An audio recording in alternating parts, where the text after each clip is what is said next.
Esto es ESPN Radio Fórmula. Un saludo en este Jueves Santo, 18 de abril de 2019. Estamos aquí en esta emisión multimedia, multiplataforma, democrática y representativa de los ideales de nuestra marca de ESPN Radio Fórmula. John, buenas tardes. ¿Cómo están? Muy buenas tardes, un gusto estar con ustedes. Igualmente, mi querido Trotamundos de la información deportiva, el cárdeno, reportero de cancha. Ciro Procuna, buenas tardes. Buenas tardes, un gusto saludarles. Ayer se entregó el calendario de la NFL. Yo sé que es muy subjetivo, falta mucho tiempo. Nos quedamos normalmente con la idea del rendimiento de los equipos de la temporada pasada y ya en la práctica nos encontramos con que siempre hay muchos altibajos, siempre cambian las cosas. Pero de todas formas hay cosas muy interesantes que analizar, como los traslados, como el grado de dificultad de los rivales y curiosamente los Patriotas vuelven a tener un calendario bastante accesible. No así los Raiders, ¿eh? A esos los atendieron y muy feo. Sí, los Raiders, hablábamos de los acereros también, un partido imperdible contra los Ravens dentro de la temporada de la NFL. Ya no está Joe Flacco. Ya no está Joe Flacco ahí bueno. en esa causa. Y vamos a hablar del aniversario número 12 de este gol extraordinario por parte de Lionel Messi. Cuando se quita a todo mundo, tiene un cierto parecido en la fabricación de la jugada con el que marcó Maradona en el Campeonato Mundial de 86. Una genialidad, 12 años de esta obra de arte que hizo contra el Getafe. Y preguntarnos si ha sido el mejor gol de Lionel Messi, pues imagínate, es escoger dentro de un catálogo de casi 600 goles que ha marcado con el Barcelona. Está a 3 de alcanzar esa cifra, está a 3 de los 600. Y cada jornada nos entrega algo genial. Sin irnos muy lejos, hace 2 días entregó un sensacional gol. El primero es maravilloso. Es que hay goles de todas marcas, hay goles muy variados. Este es particular porque va arrastrando la pelota en una conducción perfecta, pegado el balón al botín, una técnica individual extraordinaria y un largo recorrido, quitándose mucha gente y hasta el portero para finalmente marcar ese gol. Sé que es de gustos, pero con el don que nació Messi, yo lo considero el mejor de toda la historia. Es decir, hace tantas cosas diferentes, tantas cosas variadas dentro de esa calidad que dices, yo me quedo con Messi, ¿no? Así como creo que el Barcelona debe de pelear la Champions, debe ganar.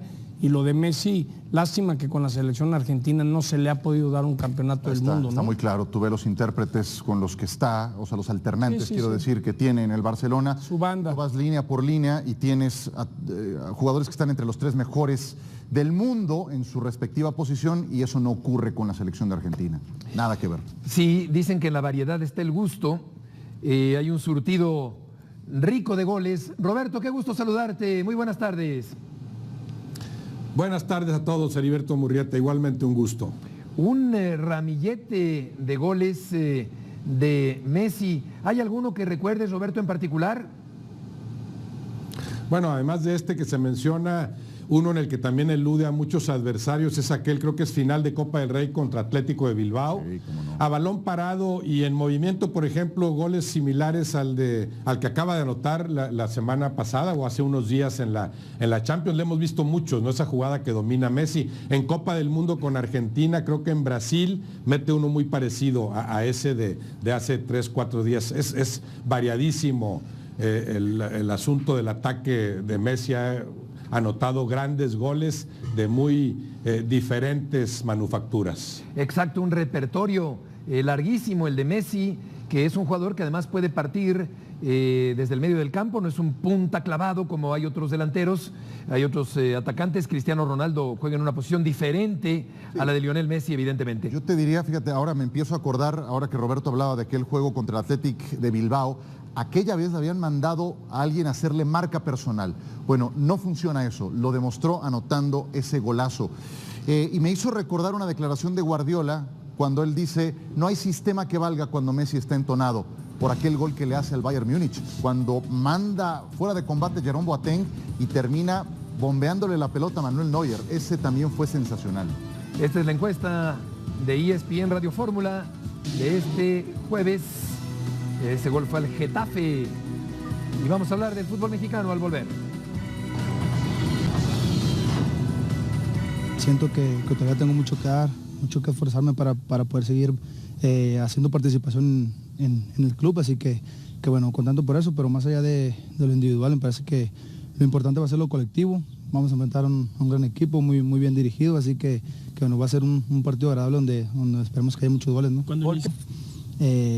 Podría decir, quisiera ser el más ganador en la historia del fútbol mexicano, pero entonces hay que seguir por esa misma línea y seguir tratando de conseguir los triunfos nada más, ¿no? Es una realidad que primer torneo que llegué acá hicimos 16, 18 puntos, no recuerdo bien, y bueno, hemos podido revertir esa historia. Llegué con menos campeonatos que Chivas, y hoy puedo decir que gracias a eso hemos conseguido más que ellos, así que bueno, deja contento el que hoy el panorama sea muy diferente a como cuando uno llegó. Paul Aguilar, un jugador muy competente, muy experimentado y por hoy no titular en la selección mexicana, pero sin duda una garantía como lateral Paul Aguilar del equipo del América. Aquí está un historial de confrontaciones entre La Volpe y Herrera. Se van a enfrentar en el Toluca contra el América, 10 enfrentamientos. La Volpe lidera la serie con marca de 4 ganados, 4 empatados y únicamente 2 perdidos ante el conjunto dirigido en su momento por Miguel Herrera. La Volpe ya dirigió al América anteriormente. Y en la línea telefónica está Alberto Macías, el Flaco Macías. Alberto, qué gusto saludarte. Ciro Procuna, John Sutcliffe, Roberto Gómez Junco y Heriberto Murrieta. ¿Cómo te va? Muy bien, gusto en saludarlos a todos. Heriberto, me da un gusto poder saludar después de bastante tiempo, pero seguimos inmersos en esto del gusto por el fútbol. Sí, Flaco, qué gusto nos da saludarte después de tanto tiempo. ¿Qué opinas o qué esperas, mejor dicho, del enfrentamiento entre el Toluca y el América del próximo fin de semana? Yo creo que va a ser un partido interesante, más que nada pienso que Ricardo ha cambiado un tanto la mentalidad del equipo. Venía el equipo en las primeras jornadas con un daño emocional importante debido a que no se les daban los resultados. Y cuando llega Ricardo empezó a poner, empezó a poner la marca propia de su estilo de juego, un equipo muy frontal, un equipo que intenta atacar desde la recuperación de la pelota, brinca líneas para llegar lo más rápido posible al arco rival. Yo creo que el partido que mejor le pudimos ver fue contra los Rayados de Monterrey, en donde se conjuntaron diferentes situaciones, buen funcionamiento del equipo, el equipo más vamos a decir, más enganchado con la idea del técnico, y un Monterrey que no tuvo el mejor accionar del torneo, y llega el equipo de cierta manera motivado por esa actuación que se tuvo, a pesar que la jornada anterior tuvo un empate a 0 goles en Querétaro, pero yo veo que ya se empieza a mostrar el funcionamiento que quiere Ricardo, lo que pretende, un equipo dinámico, un equipo que tiene posesión de pelota y, como mencionaba, buscar inmediatamente atacar al rival con trazos largos, buscando siempre la espalda de los rivales, y eso lo hace muy bien Ricardo desde que yo lo conozco. A mí me tocó enfrentarlo tantas veces. Desde luego, son técnicos proponedores, técnicos a los que les gusta jugar hacia adelante, con picos muy altos y muy brillantes. La Volpe con el Atlante, con el Atlas, con aquella selección nacional anterior al Campeonato Mundial de Alemania. Miguel Herrera, ni se diga. ¿Qué tan parecidos, Flacos, son actualmente los estilos de juego de uno y otro entrenadores? Fíjate, yo tuve la suerte de que Miguel me dirigió en Atlante en el 2002, 2003, y él tenía mucho la filosofía de Ricardo, pero a lo largo de todos los años empezó a tener una evolución y empezó a impartir mucho de lo que él quería implantar en sus equipos. En los primeros años de su carrera era muy propositivo, de repente era desordenado el equipo, caía en excesos, podía hacer varios goles, pero también recibía varios goles, y tuvo que empezar a madurar de tal manera que empezó a tener equipos mejor organizados, equipos con más posesión de pelota, equipos que no solamente ofendieran, sino que un gran orden defensivo, y para muestra basta un botón, porque con ese equipo de Monterrey lo llevó a la final, perdiendo la final contra Toluca en el América Cruz Azul logra el título, y yo creo que Miguel ha evolucionado mucho. La idea puede ser muy similar, pero veo un tanto más mesurado a Miguel en ese sentido. Además de que tiene jugadores extraordinarios, siempre ha tenido una capacidad de organizar los equipos, de traer jugadores claves para X función y posición. Y yo creo que en este caso muy parecido el sistema, pero creo que un poquito más consolidado el funcionamiento del América en este momento, por lo que le ha impartido Miguel y por lo que ha establecido Miguel Herrera en el equipo, y un tanto lo que Ricardo quiere hacer con el Toluca, que yo siento que todavía le hace falta tiempo, pero que sus jugadores lo han entendido muy bien, lo que te decía, tener posesión y buscar inmediatamente el arco rival. Alberto Macías en ESPN Radio Fórmula, gusto en saludarte, Flaco. Ciro Procuna. Veo en perspectiva el semestre de Toluca y no puedo olvidar que este equipo perdió estrepitosamente contra Kansas City en CONCACAF, que fue goleado poco después ante Santos Laguna, todo esto previo a la llegada de Ricardo Lavolpe. ¿Cómo pudo un plantel que tiene buenos jugadores tener momentos tan bajos? Yo creo que llegó un momento en donde el equipo traen refuerzos, traen jugadores que después de haber tenido un torneo anterior de cierta manera favorable, en donde faltaban posiciones muy claves dentro del terreno, dentro del equipo, del funcionamiento, y traen a Pardo, un jugador que se necesitaba ahí como centro delantero, ese centro delantero que Toluca siempre ha tenido, no siempre, sino en los últimos años había tenido muy puntual, goleador, un jugador diferente, y no lo había podido encontrar. Entonces traen a Pardo para que sea ese jugador que pueda consumar las jugadas que se generaban. Desde que estaba Hernán, el equipo generaba muchas opciones de gol, pero que al final no las podían capitalizar, y de repente había esa desesperación, esa tal vez inconsistencia o falta de confianza que va generando el que los resultados no se te den, el que tiene resultados estrepitosos como tú acabas de mencionar,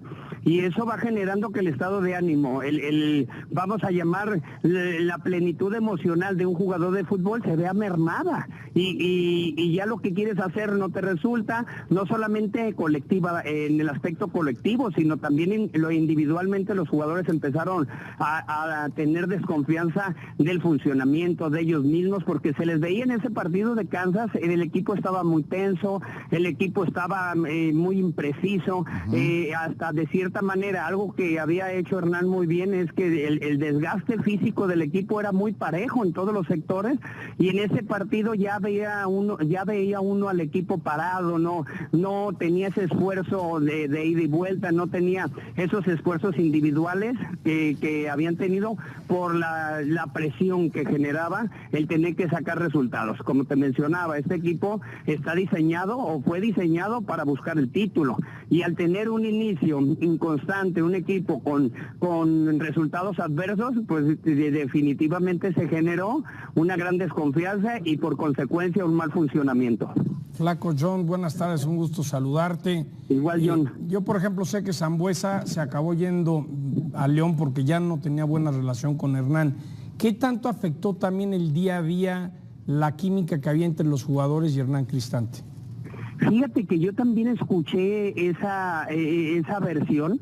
A mí me tocó ir en algunas ocasiones a ver los entrenamientos, y algo que puedo destacar de Hernán es la gran relación que tenía con los jugadores. O sea, siempre estaba pendiente de ellos, lo miraba uno salir del entrenamiento abrazado de alguno de ellos, estar al pendiente de varias de cosas, no solamente en el ámbito futbolístico. Yo creo que él impartía mucho de lo que pudo aprender con el profesor Mesa, que era muy de la escuela, no solamente del funcionamiento táctico, del trabajo físico, sino también del trabajo emocional, en donde le daba la confianza al jugador. Desafortunadamente se le lesionaron 5 o 6 jugadores que eran con los que él podía contar. Yo no sé si tuvo alguna diferencia con Rubén Sambueza, pero Rubén terminó muy bien el torneo, tuvo actuaciones muy buenas también, brincaba o polarizaba pasaba sus actuaciones de tener una gran actuación futbolísticamente hablando, se iba al otro extremo a tener un comportamiento no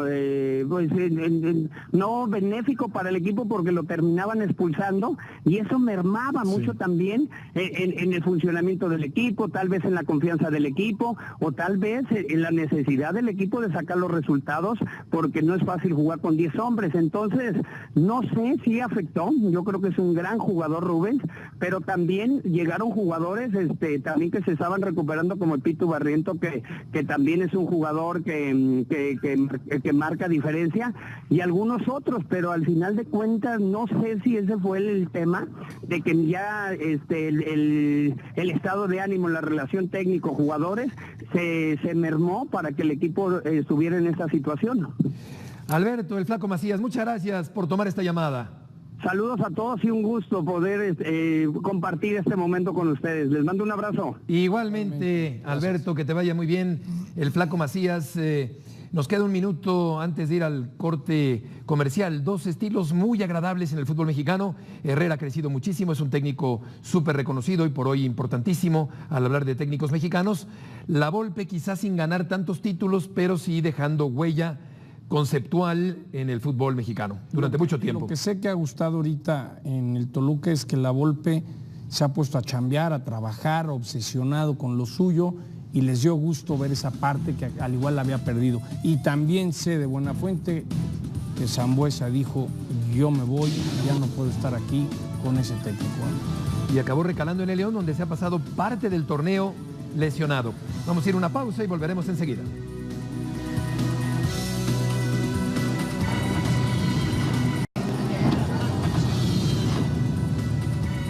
Roberto, a lo largo de los años, ¿qué es lo que más te ha gustado de los estilos tácticos de la Volpe y Herrera que se van a enfrentar el fin de semana?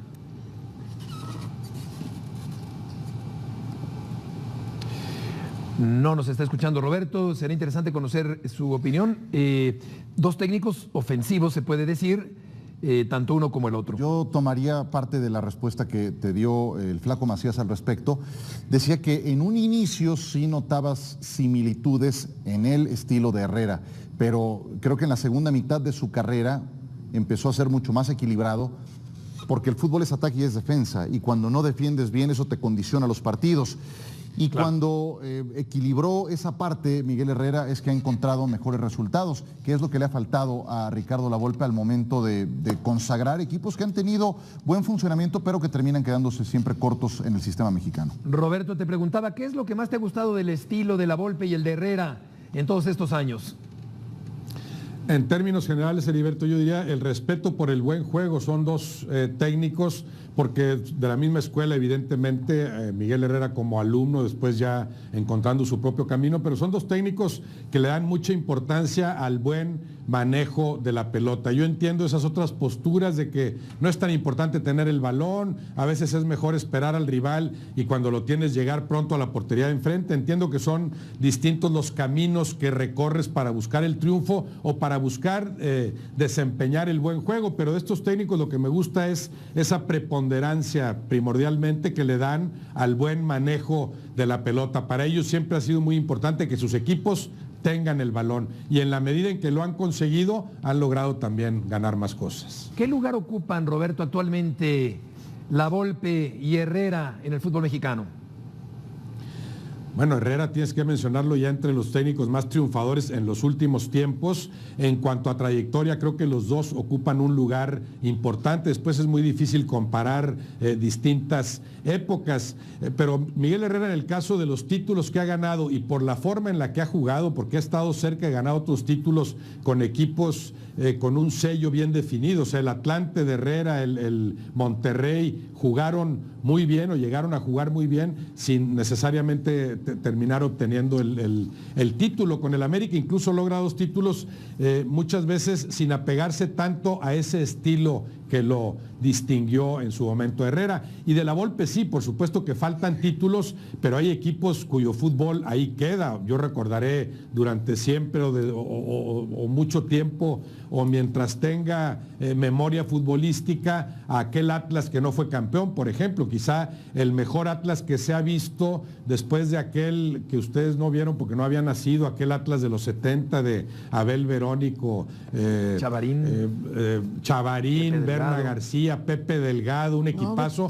Ese otro de la Volpe con Osorno, Cepeda y compañía, llegó a desplegar un fútbol de altos vuelos. De esos equipos que en ese momento sí sientes que les faltó el título, porque hay gente que nada más recuerda eso, quién fue campeón. La Volpe no solo al Atlas, ha dirigido a otros equipos que han llegado a jugar muy bien, aunque él mismo tiene que revisar qué pasa en instancias cruciales, qué pasa en liguillas, como para que él no tenga más títulos como debería. En función de esto, Roberto, ¿es justo o es objetivo juzgar a la Volpe por la magra cosecha de títulos a lo largo de este tiempo? No, yo sé que es importante, pero a mí que se me quedan más grabados los equipos o el fútbol que desplegaron algunos equipos, prefiero a la Volpe sobre otros técnicos que han sido campeones. Claro que lo ideal es la combinación de ambas cosas. Hago que mis equipos jueguen bien y después gano títulos, pero creo que para los que apreciamos el buen fútbol, sí, la Volpe tiene un lugar indudable en la historia del fútbol mexicano como director técnico. Respondiendo a esa pregunta, sí creo que tiene que ser parte de la ecuación. Vaya, es un componente que no puedes sacar del tablero, pero no puede ser el único. Yo también coincido en que el funcionamiento de sus equipos ha sido en algunos casos muy importante, inclusive en selección nacional en esa Copa Confederaciones, pero no puedo dejar de lado los pocos títulos que ha conseguido. Y lo discutíamos esta mañana con respecto a Guardiola. Claro. También por una parte el fútbol brillante, de acompañamiento, asociado, encantador, y por otra no tantos títulos porque ya van varios fracasos en Champions. No necesariamente buen fútbol es efectivo, ¿no? Claro. Sí ha levantado un montón de títulos. Sí, yo creo que efectivo sí va de la mano, ¿no? No, pero luego ya la instancia de ganar, que es lo más, la meta más grande, ¿no? Al igual, pero te refieres nada más a Champions. No necesariamente es eficiente. Sí, a Champions. Claro, te refieres nada más a Champions, porque en Liga, hombre. Sí, me refiero a Champions, lo que discutimos hoy en la mañana. Y con un sello muy particular. Ves la mano de Guardiola aplicada en cada uno de los equipos en los que he estado, tanto en el Barcelona como en el Bayern Múnich como en el Manchester City. Pero cuando entras a eliminatoria de ida y vuelta, a visita recíproca, ahí es donde ha encontrado problemas, cayendo 3 veces en semifinales con el Bayern, octavos, cuartos en sus 3 años con el Manchester City. A mí lo que siempre me gustó de la Volpe, y sobre todo en selecciones, siempre se volvió loco del balonazo, el salir jugando. El ir acompañando, el tener muchos toques, el poder cambiar un jugador y al mismo tiempo de posición, pero no necesariamente cambiarlo de la cancha. El que un jugador le pudiera dar 2 o 3 funciones y siempre salir jugando, ¿no? Yo creo que eso es algo que se le tiene que respetar siempre a Ricardo. Sí, y unas banderas le ha siempre faltado desplegadas. por momentos carisma, comunicación de medios. Y títulos. Pero eso vale gorro a la hora de la hora, ¿no? Sí. Pues importante esta combinación, como han apuntado ustedes, de ganar y jugar bien. Vamos a escuchar a Arturo Bricio, el presidente de la Comisión de Arbitraje. ¿Cómo describes la realidad actual del VAR en México? Mira, yo la describo como creo que debe de tomarse, como un fenómeno, más allá de una tecnología, es un fenómeno que ha venido a cambiar la forma de arbitrar, por supuesto, pero la forma de jugar, de ver el fútbol. Y en ese sentido yo creo que no se puede tomar con criterios simplistas, ¿no? De decir bien o mal. En las 14 fechas se han hecho 53 revisiones en cancha. De esas 37 han sido rectificaciones. Quiere decir que si no hubiera VAR, 37 errores arbitrales, en penales, en goles, en expulsiones, se hubieran quedado así como estaban, ¿no? ¿Por qué no se está satisfecho del todo?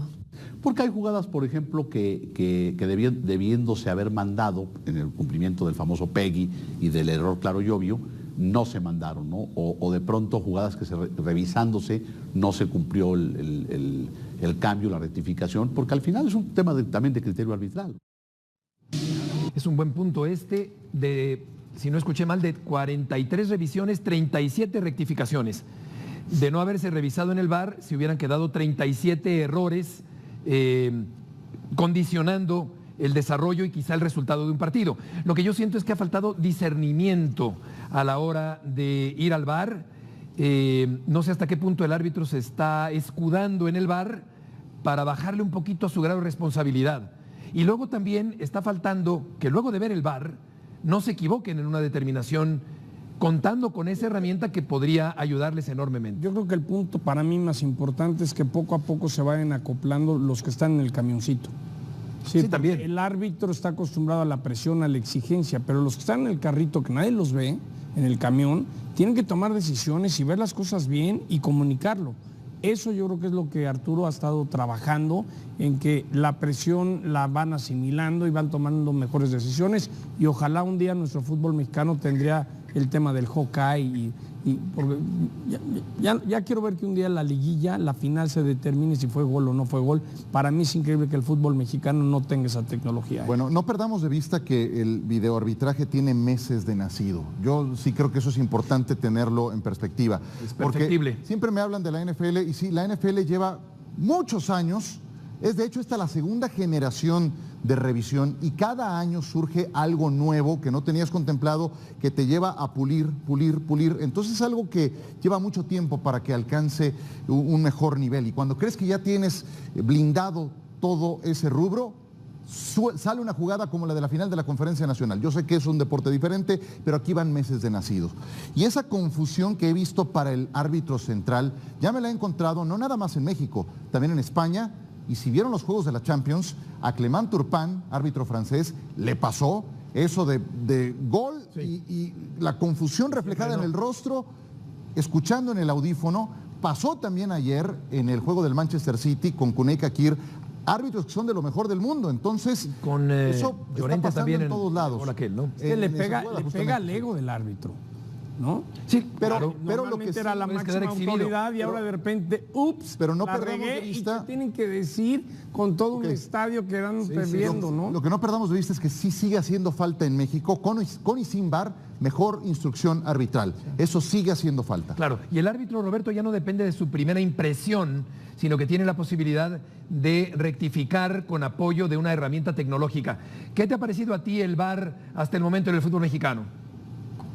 Buenísimo, con los errores inevitables, inherentes a esa misma labor, como más errores tiene la labor de cualquier árbitro. La cifra que daba Arturo Bricio es contundente. Lo que pasa es que nos quedamos más con los errores que se siguen cometiendo, con todo y el VAR atravesado, pero él habla de 53 intervenciones, 37 de las cuales sirvieron para enmendarle la plana al árbitro, para avisarle que había tomado una decisión equivocada en jugadas cruciales, porque hablamos ahí nada más de goles, expulsiones, el famoso PEGI, penal de por medio, etcétera. Entonces, de que hay un avance, eso es indudable. Hay errores, como bien dice Ciro, es una herramienta que tiene poco tiempo de ser utilizada. Ayer lo del Manchester City, que pudo ser un final dramático y puede conmoverte ver a Guardiola gritando como loco y después resignado y después muy ecuánime en la conferencia de prensa reconociendo que, bueno, si lo marcó el VAR, tiene que aceptarlo porque además fue una buena decisión del VAR. Ese fue un ejemplo inmejorable de cómo puedes tú evitar que la última jugada de un partido le dé el triunfo a un equipo habiéndose producido en posición ilegítima, como aquí en este caso sí te lo demuestra la repetición y después de verla por todos lados. Y sin embargo yo diría que en términos generales el VAR en México ha funcionado mejor que en Europa.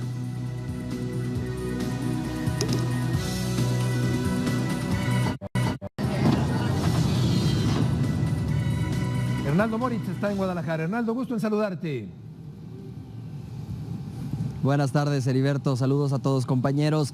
Después de lo que se ha hablado en los últimos días, este tema que trascendiera de una indisciplina, una falta al reglamento interno por parte de 3 jugadores del Guadalajara, vino pues el consejo de la directiva, el jalón de orejas, el regaño, la advertencia para el plantel. Habló con ellos Mariano Varela, que le intentó poner paños fríos, Heriberto, a este tema, arreglarlo al interior del plantel, hacerle saber que todo este tipo de situaciones van van a servir para hacer una evaluación en este cierre de torneo, aunado por supuesto a lo futbolístico y a lo numérico, y que tendrán que entender esto los jugadores del Guadalajara. Hoy pudimos platicar al respecto con Raúl Gudiño, el cancerbero del rebaño, que dice entender esto y asegura que hay momentos para todo y que como profesionales deben entenderlo y deben saber cómo manejarse cuando el equipo, sobre todo, no lo está pasando bien en lo deportivo. Si te parece, Heriberto, escuchamos justamente las palabras de un Raúl Gudiño que en otro orden de ideas dice: me gusta Tomás Boy porque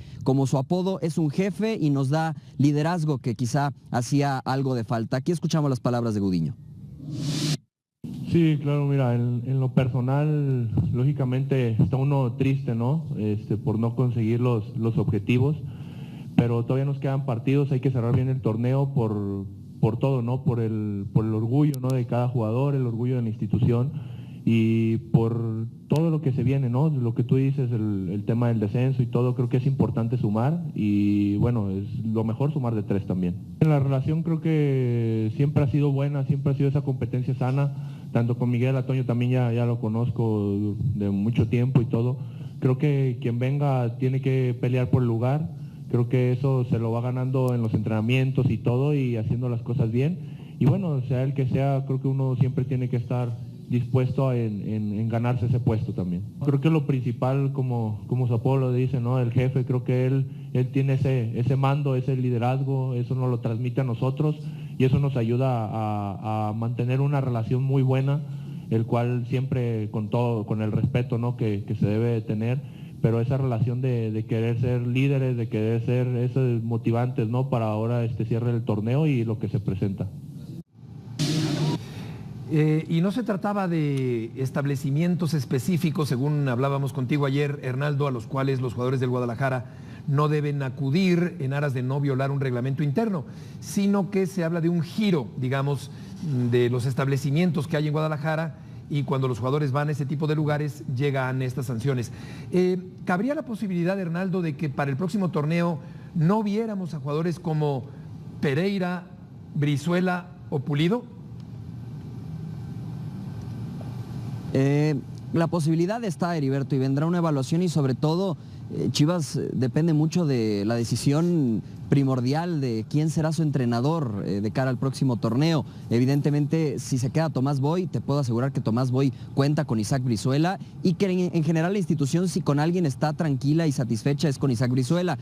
Con Jair Pereira también le renovaron hace poco. Con Alan Pulido también en lo contractual bajó sus pretensiones económicas por quedarse en el Guadalajara y ampliar un contrato hace también muy poco tiempo. Entonces te diría que ahora mismo en el corto plazo, a menos de que llegara un entrenador que diga tajantemente no los quiero, Chivas contaría con ellos. La circunstancia va a venir para otros elementos, entre ellos ya suenan los nombres de Eduardo López, de Michael Pérez, incluso la posibilidad de que Miguel Ponce también aparezca en una lista de transferibles, quienes quizá no se han podido hacer enteramente de un lugar o sacado provecho del mismo cuando lo tienen, y ahí vendría el tema de transferibles y posibles salidas del Guadalajara. Por cierto, reconocía Gudiño que si viene un portero como Toño Rodríguez de regreso, no le quedará otra que pelear y si tiene que ir a la banca, pelear desde ahí un lugar.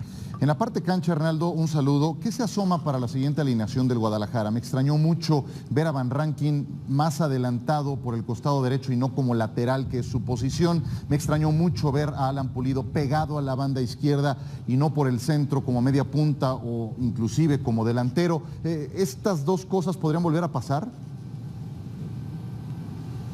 Parece que no, Ciro, que difícilmente se repetirían, que me enteraba la duda que tiene hoy Tomás Boy, o las dudas que tiene son dos: en la defensa central, si Jair Pereira está para arrancar o no después de que se perdió un partido por lesión, y que si va de inicio, bueno, entonces dejaría su lugar Edgardo Marín, y si no, Jair arrancaría en la banca para tener minutos entrando de cambio. Y la otra duda es la de Eduardo López, y más después de todas estas circunstancias, si Eduardo está para arrancar, o la otra posibilidad que tiene Tomás, según me decían, es la de Dieter Villalpando, que también ha perdido algo de oxígeno, algo de fuerza, perdió la titularidad en las últimas semanas y bueno, esa es una de las dudas que tiene Tomás, pero de acuerdo a lo que sabemos, faltando todavía un par de entrenamientos, no repetiría esos temas con Alan Pulido por izquierda. También Godínez estaría dejando su lugar en el frente de ataque para que ahí aparezca Alan.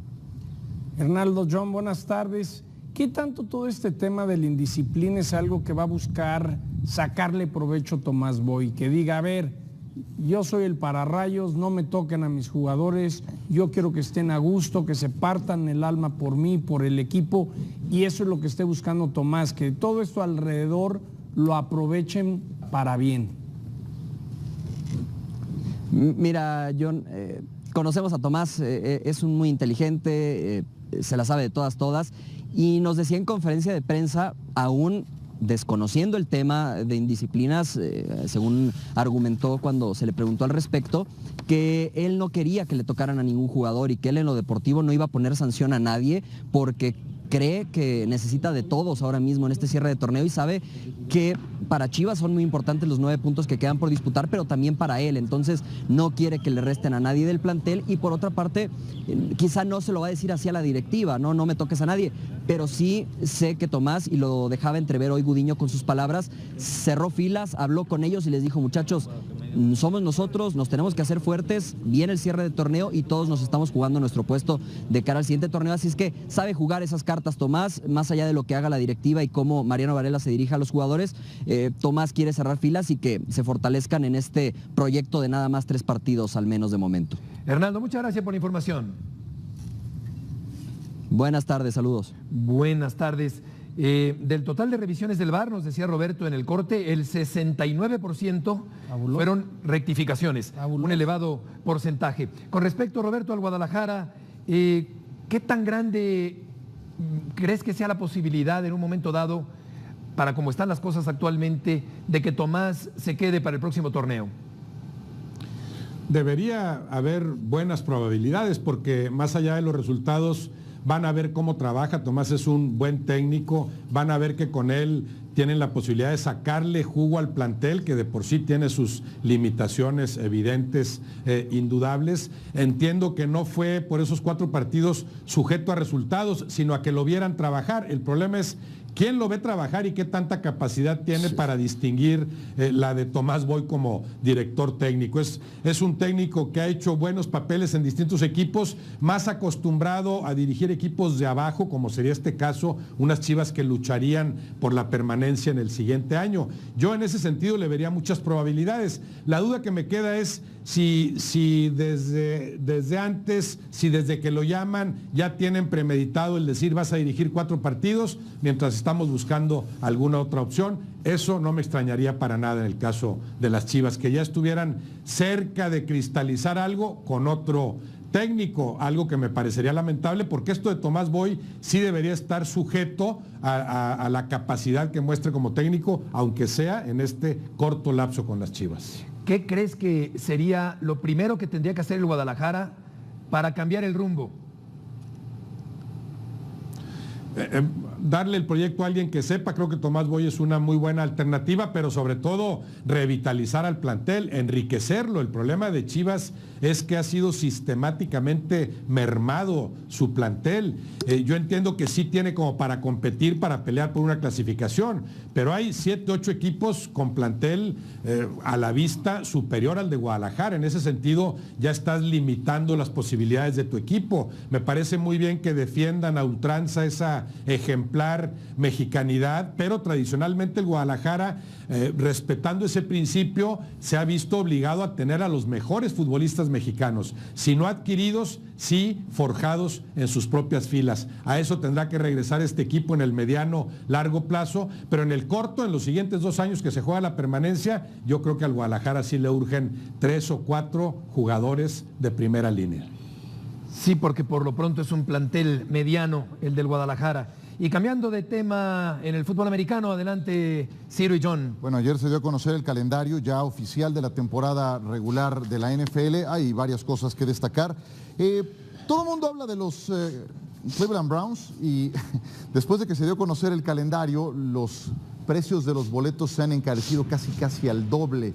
A ver, aquí algunos juegos notables. Green Bay contra los Osos de Chicago le darán la patada inicial a la temporada número 100 de la NFL. También en esa semana 1 por la pantalla de ESPN, el primer Sunday Night Football será entre Steelers y Patriots. Ya abre Patriotas favorito para ese juego domingo por la noche por 6.5 puntos. Pues sí, los tres Pittsburgh solamente estará en 2 juegos de domingo por la noche.